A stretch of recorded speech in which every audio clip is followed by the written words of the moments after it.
I'd love it if somebody would send me a Samaritan Bible. I'd love to compare and contrast.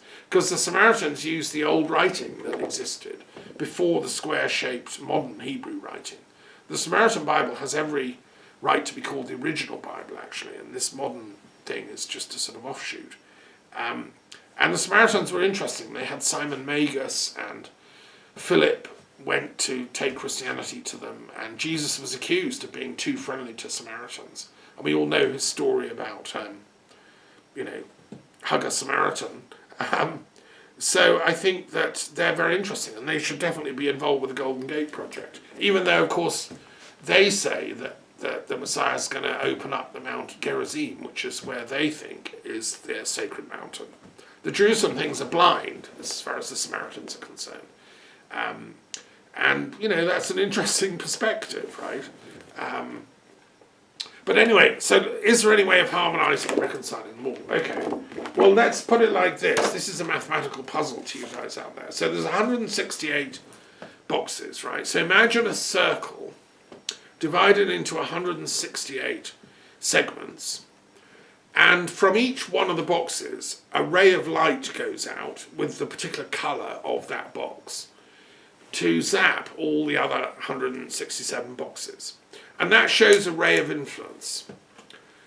And so, for instance, the box that's about alchemy and the box that's about Jungian thought or transpersonal psychology, there's a ray of influence between the two, which goes in both directions.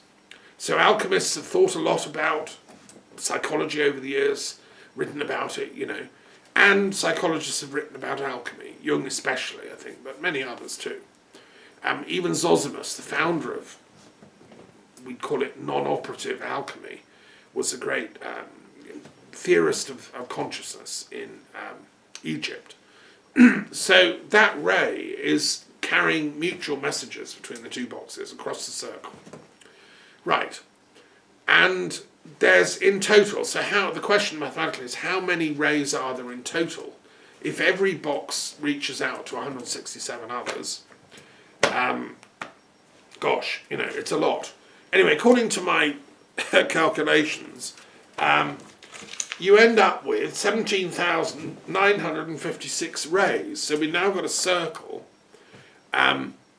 full of interconnecting lines or rays. Now, I'd love to see this actually made as a 3D model or on a computer. So you could, click on a button and you'd get the link between the two boxes. So you'd get, say, between Shiite Islam and Kabbalah. I mean, who among Shiite Muslims over the years have ever studied the Kabbalah? Who among them have ever looked at the Quran from a Kabbalistic perspective, as I've done in my commentary? Who of them have ever thought, those things at the beginning of some of the Quranic verses, those letters, ALM, maybe that's kind of understood through Kabbalistic terms. What about the Kabbalistic teachers in Spain? Moses de Leon, all these great people, Gikatila, Abraham Abulafi, and so on. Did they know any Sufis? Were they studying? Had they heard of, could they read Arabic? Were they reading any Sufi texts at the time? That's the link, say, between the Kabbalistic box and the Shiite Muslim, which is one of the Muslim boxes. So that would light up when you press that button. And you could sort of theoretically see all the texts, the teachings, the ideas that have flowed back and forth. Well, it's a fun for a designer because you've got 17,956 rays to actually make. So a challenge to any software engineers who want to work with me and design it. We could showcase it. And also, I'd like to do it in a kind of planetarium type thing, where, like in the London Planetarium, you sit and you watch the night sky. Well, I'd like it that you sit and watch these rays connecting up with a commentary explaining how incredibly complex mankind's spiritual and intellectual history is, which is why we're special creatures. That's why I love humans. That's why I'm a human. That's why you are. It's why I have 3 beautiful daughters and many friends. We humans are special. We're special because we've created this. And everything that is an offshoot and a ramification of that. We're not special because we did the chemical table of the elements. No, we didn't do that. That was nature or God or whatever you want to call it did that. We're clever because we could figure it out and we worked it out. We're not very clever because we're misusing it, and we're misusing our chemical knowledge to pollute the atmosphere, ruin the environment, and potentially to destroy humanity with a nuclear war, which, God forbid, not on my watch. But there are dark forces that are stupid enough to unleash all that nonsense. So I'm saying no. This is actually more important than the chemical table of the elements, because that's just nature, and that's lovely and wonderful. I love the elements. Give me a nice cheese sandwich and I'll be very happy. And that's just taking in all the elements. But this is the thing we've actually created as humans. Now you can say, no, we haven't, God created it. Well, okay, but we downloaded it. So Moses, who's the Jewish prophet here, he downloaded stuff from God. We don't know how. It's a mystery. Maimonides commented on how he was a great savant of prophetic intelligence. Ibn Sina tried to comment on how Muhammad downloaded, because he's also here in all the Muslim boxes. And that's why I did my commentary, on these sacred scriptures. I'm trying to penetrate each time. What is that download process? How did Buddha download enlightenment? Did he get it from Indra, his tutelary deity? Indra is the deity of Kapilavatthu, where he grew up, and the Dorje is the symbol of Indra, which is why Tibetan Buddhism went big time for Indra, actually. And that was in the mind, the thought world of Buddha. So, where did that come from? Okay, so that's what I've been up to. And then also to say, I've also done the entry on Zoroastrianism itself, which is a fascinating religion. It's here, one of the three boxes for Iranian religions, which are absolutely fascinating. These Iranian religions, Manichaeanism, Zoroastrianism, Mazdaism, and so on, are very ancient. I've done a lot of work on Zoroaster. Over the years, I've taught Zoroastrianism as part of my work as a religious studies teacher. I've been to the Zoroastrian temples whenever I can around the world. I've been to the one in Hampstead. I'm not sure if it's still there, but it used to be in my day, just near the Freud Museum. And I would take students to the Freud Museum, and also I've been to the Zoroastrian temple there. It's not a permanent fire burning. The really big Zoroastrian temples have a permanent fire going all the time. The Hampstead one has it going occasionally. It's switched on sometimes. It's lit sometimes. So, I have a lot of respect for Zoroaster. He was 1750 BC, and it's thought he came from or ended up in Balkh, which is an amazing town in northern Afghanistan. And I'd love to go there one day when we get peace on the planet and we will sign the Interfaith Peace Treaty and open the Golden Gate. Hurry up, please, because I want to go to Balkh, which is where Zoroaster used to be, with his 3 wives, and he had 3 daughters and 3 sons. He was a great teacher. He received these gathas, as they're called. They're sacred texts which are channeling divine conscience, daina, mind, vohumana, that we should pursue righteousness as humans. And above all, we should follow truth. The fundamental thing about Zoroastrianism, forget everything else, never tell a lie, never be involved in things that are based on lies. Because that's druj, which is it's what evil is made of. Evil is Arnaman or Angramenu, and is made of lies. So you can imagine a diabolic construct is literally made of lies. And lies they don't have any enduring permanence. They don't endure. And this was Zoroaster's point, don't go down the path of lies. So anyway, I've been working on that and Balkh, which is where he was almost certainly from. And it's what's very interesting about Balkh is it also became a Buddhist centre. And there was a very famous Buddhist monastery just outside Balkh in northern Afghanistan. It's now a ruin. There's a great museum in Balkh, and there's many Buddhist monasteries around there. There were I think 7 around Kabul itself. In the old days, this was a Buddhist stronghold. And those were the days, is all I can say. When Alexander the Great went to Bulk, he conquered it and he married the local princess called Roxana or Roxana. Mozart, forgive the slip, always wanted to do an opera about Roxana and Alexander. It's one of the ones he never finished. Let's hope he finished it in heaven. Because it's such a moving story, Roxana and Alexander the Great. And it was in Bulk, right? Can you imagine? And there must have been Buddhists wandering about, Zoroastrians wandering about. Can you imagine the conversations they would have been having in Alexander's tent, him and Roxanne, and visiting philosophers and Buddhists and Zoroastrians and so on. There's so much of history has been lost. We only have fragments. In my novel written about, the history of the future, I foretell there will come a time when historians like me, 1,000 years from now, will be able to tune in on the conversations of the past. So we'll be able to eavesdrop on what Roxana and Alexander the Great and his local Buddhist gurus and teachers and Zoroastrians are all talking about. And, and we'll be able to tune in through meditational work and then project it onto a screen for others to watch. Okay, like sort of Netflix of retrocognitive, historical telepathy. So that's in my novel, which I strongly recommend. It's quite a visionary work. So yes, I had great fun doing Zoroaster. And anyway, that's the work. It's still in progress. It's not quite finished. I will finish it before Christmas, and it will be my present to the world. Now I want to move to another less pleasant subject, but it's very, very connected. I want to talk about Christmas briefly, which is an important festival for 2 billion people on the planet. The Christians, these blue boxes, are actually numerically the biggest religion. Of course, one of the things is you can say, like, okay, there's 2 billion Christian, and there's only, I don't know, a few million Marxists, but how strong is the faith of somebody? How can you gauge it? So quite a lot of those 2 billion Christians are sort of wishy-washy. They're not really Christian, they're Christianish.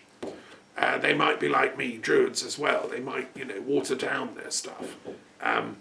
It's hard to meet, neat Christians and whatever that means, like neat whiskey. But anyway, let's just say there are 2 billion Christians on the planet, at least, sort of, even if they're slightly wishy-washy. Christmas is I think one of the most important, with Easter as the 2 most important festivals.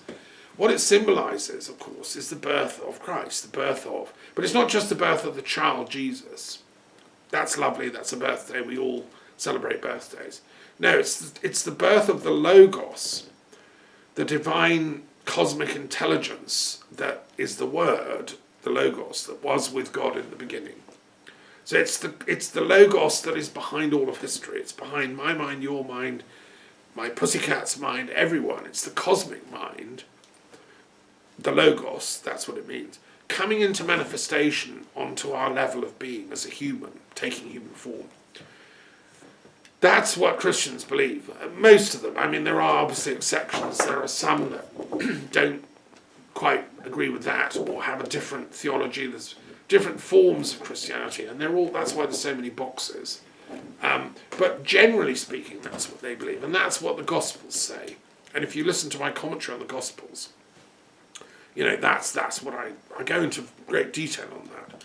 And I recommend, people that are interested can listen to my commentary on the Gospels. And if you do it whilst I'm still alive, you can then ask me questions. And it's a beautiful story, baby Jesus born in a manger, the shepherds watching their flocks come in, they're told by an angel the Messiah's born, the, glory to Hosanna in the highest and all that. It's the stuff of 1,000,000 hymns and Christmas cards. Okay, let's just say for the moment it's true. Let's suspend judgment. Let's try and get the rabbi, the imam, the Hindu, everyone to sit down. Let's say something special happened when Christ was born. We don't have to argue and go to war over was he the son of God, like that hackneyed phrase. I mean, Alexander the Great was the son of God. I mean, we all know that. I mean, it was a phrase used of anybody that was doing amazing deeds. And so Hercules was the son of God. It was the ancient world, the pre-scientific world's way of saying, wow, that's a celebrity, who's done amazing stuff. So let's kind of bracket out that concept of the Son of God, and let's just agree something very special was happening, and a very special chap was coming into the world. Now that's something we can all celebrate. We all need these special chaps, and then he had the courage, temerity, audaciousness, panache to play the role of Messiah, to actually teach. I mean, my God, what a performance! Like. Very few people would have the courage to do that, and to stand up in the temple in Jerusalem and like teach from his own authority. That's what I love about the gospel text. He wasn't just spouting stuff he'd been taught in some teacher training college for dumbed down rabbis. He was spouting from his own encounter with the living Spirit, which is where, of course, all true rabbis teach from. That's where Rabbi Friedlander, who was my favourite rabbi, taught from. It's where every true rabbi, teaches from. And so, but that was a threat to the system. And we know the sad story that he was then challenged and arrested and brought before the kind of dumbed down rabbi committee, who were really annoyed that he was teaching people to access their spiritual enlightenment. At the end of the day, that was the nitty gritty of the trouble. You see, he was teaching people to get outside the narrowing of thought that all sociologically, economically and military controlled academies always end up with, a sort of dumbing down. So once you enter them, you're not allowed to think that, you're not allowed to think that. So you go in with a mind that's open to this, and in your first week you're told, well, no, we're not going to look at the yellow, we're not looking at the red, no, the blue's off, we're only looking at the green, and only 3 of the boxes. Oh, thanks, That's what all, sadly, most, I'm not saying all, there are some exceptions, most, even academic institutions do, and religious institutions. And that's what Jesus was fighting against. He was one of those joined up thinkers, like a universalist thinker, a proper thinker, who wants to join all the boxes up. Of course, he didn't know about all the details. He wasn't. He didn't have the good fortune to be born into our time when we can access all this stuff. There wasn't an internet. It's possible he travelled to India. It's possible he travelled to Egypt. There's some evidence for that he travelled more broadly. Galilee wasn't a sort of backwater. It was on a trade route through to India. He might have been to Takshila, as some people say. He might have been to Alexandria. Probable, I think. Which was explain why he was teaching with his own authority. He was teaching with the bigger picture that you get when you travel. I'm fortunate to have travelled and taught in 30 countries and more, 35. And I've been around the block, as we say. So that means that I'm teaching from this globalist perspective. I wouldn't be able to do it if I had spent my whole life in one little valley like they used to do in medieval England or something. I was born in Montreal, which is a cosmopolitan city, and have travelled all over the world. And so I've always wanted the global joined-upness of knowledge. I think Christ wanted the same, and that's why the local committee of the dumbed-down people on the watch wanted to shut him up, constantly tricking him, verbally attacking him. I mean, if it was all on the internet, he would have been defamed as a paedophile and God knows what by now. And it all came to a crunch when they bring him to trial. They arrest him in the Garden of Gethsemane, which is opposite the Golden Gate, by the way, in Jerusalem. And they drag him in and, they challenge him to self-reveal. Who are you?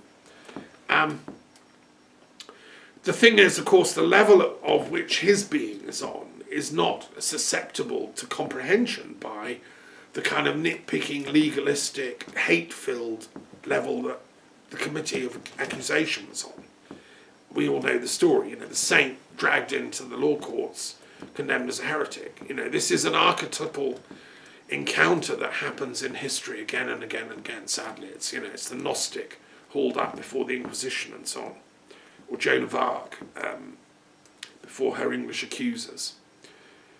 So he was, on the whole, he played the silence card. I mean, I think he was trying to teach them in his own way, but I think he realised that he wasn't going to live through this one. Now, who actually had him killed? I just want to focus on that as a theological question. You see, if I'd have been on the committee of dumbed-down rabbis, I would have said, let the guy go. He's just an enthusiast. Send him back to Galilee. Give him a grant and let him teach advanced philosophy here in Jerusalem. We'll set up a little academy for him. The guy's gifted as a teacher of teachers. I spot gifted students, and I know when they're gifted, and give them a forum, give them a, that's what a clever judge would have said. But the trouble was they weren't very clever. They were really quite ignorant, these people. They were living in fear of this, in fear of that, in fear of the Romans, in fear of God, actually. They had this view of God, that God is a great tyrant who's going to come and get them if they don't do the right thing. Sadly, a lot of people still think of God like that, which is completely not what God is. God is, as Jesus kept trying to say, God is love. And it's there in the scriptures. It's there in all the scriptures. If you look in all the religions, that's the fundamental white light that they all come from, as Newton put it.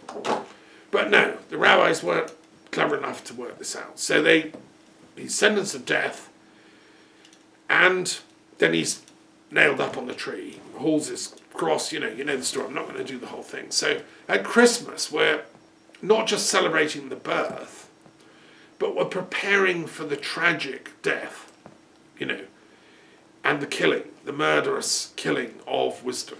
So wisdom comes into the world, and what do we humans do with it? We kill it. Well, the Gnostics would say, well, what do you expect from a dumbed-down planet? What do you expect from a planet run by total crazy demons, archons, fallen angels, whatever? That's what we do when the top genius behind the entire universe visits Earth. We kill them. It's like not good, right? So at that point, now I want to home in on one thing. So Jesus is on the cross, he's dying, he's in agony. I mean, he's come as a mission to save this planet and redeem it and bring it back into the light. And he's being killed. I mean, the agony must have felt, is just like dreadful. The dumbed down types have had their way with him. They're killing him off. And then he looks down from the cross and he says, sort of, partly in prayer, he says, Father, forgive them, for they know not what they do. Okay, this is a classic exchange or statement just before his death.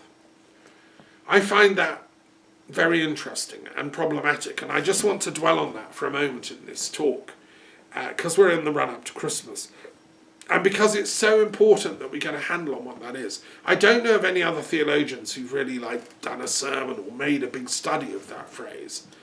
I'm sure Paul Tillich did, and probably some others. Don't know about Aquinas, maybe. It'd be nice to study that. But to me, what's so important about this phrase is Jesus is absolving people from sin in proportion to their knowledge or lack of knowledge.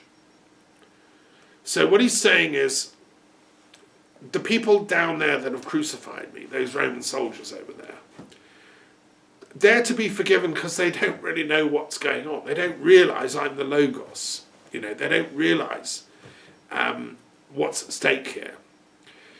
For instance, that guy over there, he just banged the nails in. He's, Joe Bloggs from Tuscany, who's just on secondment here in Judea, and he's got a wife and family. He banged the nails in because that's his job. He just did his job. And if he'd have opposed it, he would have been sacked, stripped, and probably tortured to death himself. You don't answer back a Roman officer. So I'm going to forgive him because He's just Joe Bloggs from Tuscany, Giuseppe, and he hadn't got a clue what he's doing. I mean, he's he does this all the time. It's his job, right? And the same with that soldier that tore the garments. I'm not going to blame him. He doesn't know what's going on. These are just juniors, right? So, Father, forgive them, they don't know what they're doing, applies to them. Does it apply to the judges in the Sanhedrin who've made this come about? Probably most of them, because again, they hadn't got a clue. You see, their worldview was not big enough to comprehend the enormity of what they were about to do. They didn't realise this actually was the Logos turned up in history. They didn't realise Jesus was like a kind of superpower in pan-galactic terms. They thought he was just yet another crazy guy from Galilee. So, well, crucifying, he's just another enthusiast, right? So, yeah, I think, because their worldview was so, microcosmic in its comprehension, forgiveness is possible because they didn't realize what they're doing. What about Pontius Pilate? Is he forgiven? Again, I don't think Pontius Pilate realised, what was going on. He didn't realise the consequences. He didn't know this would be a world earth-shattering moment in history. This would transform the Roman Empire. This would be the moment at which the Roman Empire essentially no longer is operable as a ethical system. You see, people can't live in a system that is evil for long. They resist it. They battle against it. Because people, we people, our saving grace is we have this innate sense of justice and fair play and goodness. And conscience is called. It's there in all religions. You can call it different things, and every religion has a different word for it. But we have this sense of right and wrong. And if it's offended, if I see something happening that's really wrong, I will intervene. And we all will, most of us, unless it's been so dumbed out of us by our education that we're literally brain dead, some kind of robot. And sadly, there are people like that. Who was operating the gas chambers at Auschwitz? They were dumbed down robots who were just brainwashed to think that was right. And it's true with people that have alwaze done the horror shows of totalitarianism in history, and fulfilling the megalomaniac needs of Mao Zedong or Stalin or whoever, Hitler. But that spark of conscience is there. So why wasn't it operative? Well, I think it was the people that were watching this dreadful event in the crowd who were trying to, they were weeping or whatever, Mary Magdalene, Mary, the mother of Jesus, John, his close disciples, friends, family, hangers-on, we don't know all the names. They, of course, had a conscience. That's why they were crying and they'd been trying to stop it. But the juggernaut machine of Sophiaphobia, the suppression of wisdom, had kicked into action, and that was it. Nails are in, bang, up. He's dying. So, okay, what about the people behind these people? What about, does Jesus' words, Father, forgive them, for they don't know what they do? Was there anybody that knew what they were doing? Like, the Emperor Tiberius, did he know what was going on? Was he in touch with Pilate? Had he got reports? He might have had some reports, because Jesus has been teaching for 3 years. He might have been told there's a sort of troublemaker, a rabble-rouser. Now, Tiberius at the time was up to his neck in debauchery and evil. He was doing sexual crimes and passion with murder, sadism, big time, according to Suetonius and the other sources, and I think it looks genuine. He'd gone demented, Tiberius. He was living on Capri, and he was engorging himself with homosexual lovers who he was killing after making love to them. That's the emperor in charge. So, you wouldn't have got a normal word from the guy, even if there'd been a telephone or an email and Pilate had said, what should I do with Jesus? God forbid what Tiberius would have said. the trouble is when there's a moral vacuum at the apex of society, when the person in charge has become so polluted with their own power and megalomania, it trickles down, and people lower down the ranks daren't be good, because the cost of being good is then to get clobbered and crucified. And that's why evil has this deadening effect. You know, it's why people in Nazi Germany or Maoist China or Stalinist Russia or Trump's America don't speak out enough, because well, hey, everybody else is being evil. If I try and be too good, they'll think I'm mad. You know, it's that sort of negative peer pressure that operates, and it's a sociological thing. It's been studied by sociologists of ideas, and it's very, very sad. It makes human groups act as mobs in a downward spiral. What's the antidote? Well, as Berdyaev and many other great philosophers said, it's the individual conscience. You have to activate your enlightenment program. When you're going down in a corrupt world, activate your individual enlightenment program. Switch on your conscience button. Study the wisdom traditions of the planet. You know, this is a map of them all. Spend a year studying every single of the 168 boxes. That's your inoculation against collective madness and this Thanatos, suicide ignorance that's driving humanity at the moment. You know, we're in the collective logos is being stuck up back on the tree, and we've got the kind of people that can't be bothered to think it through, bashing the nails in. You know, we're a few seconds from midnight on the nuclear alarm buttons.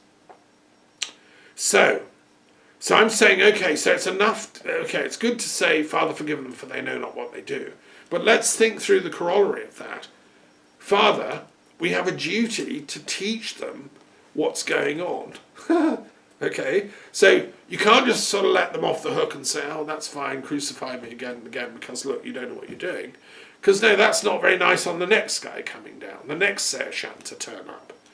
Okay, what should be said, what the next sentence, I'm sure Jesus said it, he just didn't get it in the book, right, is, and probably said it to his disciples, said, look, they don't know what they're doing, they haven't got a clue, they're going to crucify me, but that's why you have to go out and spread the word and be teachers. That's why you, Mary, have to go out and take the word, and you, Peter, and you, Thomas, you go to India, spread the word of what's happened here, what's gone down in this archetypal struggle. And that way, next time round, they won't have an excuse. Because, you know, if mankind doesn't learn from this event and all the horror show it represents, and this archetypal struggle between ignorance, Sophiaphobia, and wisdom, well, next time round there might not be, you know, so much generosity. Next time round was Muhammad, right? And again, you know, listen to my commentary on the Quran for my views on that. But it certainly was a sort of upping of the ante, as we could say, when Muhammad brought his Quranic teachings, which are a sort of update on what Christ was saying, but, you know, with